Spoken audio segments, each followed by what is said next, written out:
My son's school, like many schools that you're going to run into, didn't have a BIM model for their campus or anything like that. They simply had some pretty rough PDFs on some pretty small scale paper.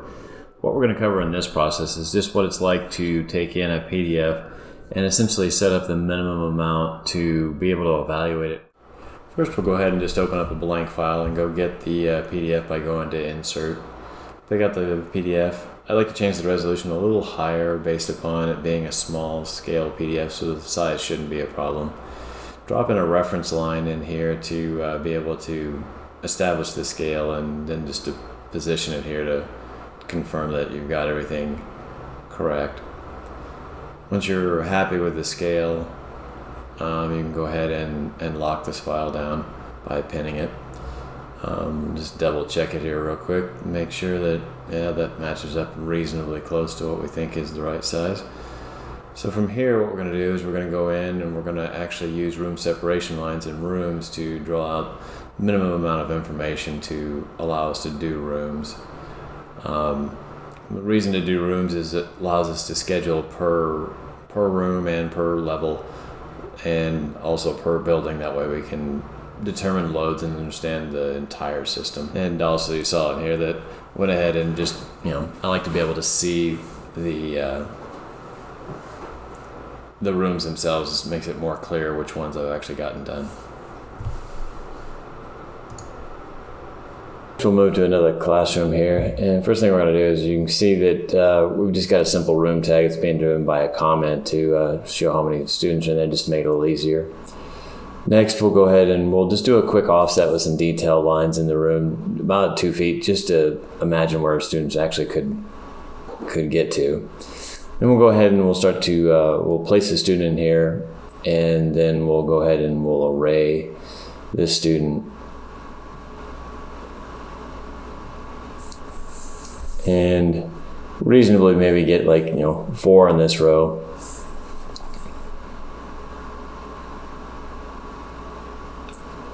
And then let's go ahead, and what we'll do next is we'll go ahead and put in some circulation and make sure that we're spacing the students out correctly.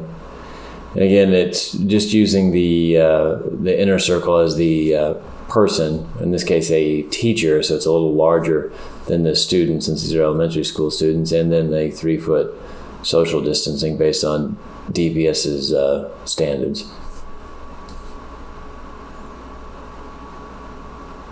And what we're doing here is we're just using some simple filtering on these views to make it easier to see the circulation versus the students.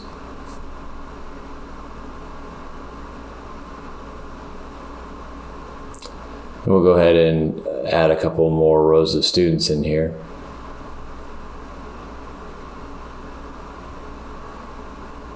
Move them into place. So we've got achievable density in this layout, and establish that we've got enough circulation for the students to actually move around. And go ahead, in this particular classroom they'll have two teachers in it, and we can start to look at alternate ways of where we can put maybe some circulation for either the students to move around in, or enough room for teachers to actually have a desk and for some normal function as far as the chalkboard or whiteboard operations in the classroom. Next, you can kind of see what we've done with this is we went ahead and we set up a schedule to report what was going on in each one of the classrooms. And pretty simple parameters, just using a level, the room name, the description is something we use to filter, so we're only getting the students and not the teachers.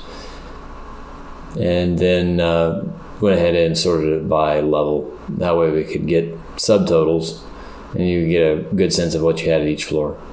Next, we went ahead and printed off the sheets with the floor plans into PDFs. Brought them into Bluebeam, where we marked them up and just indicated some loads as well as some one-way paths of travel.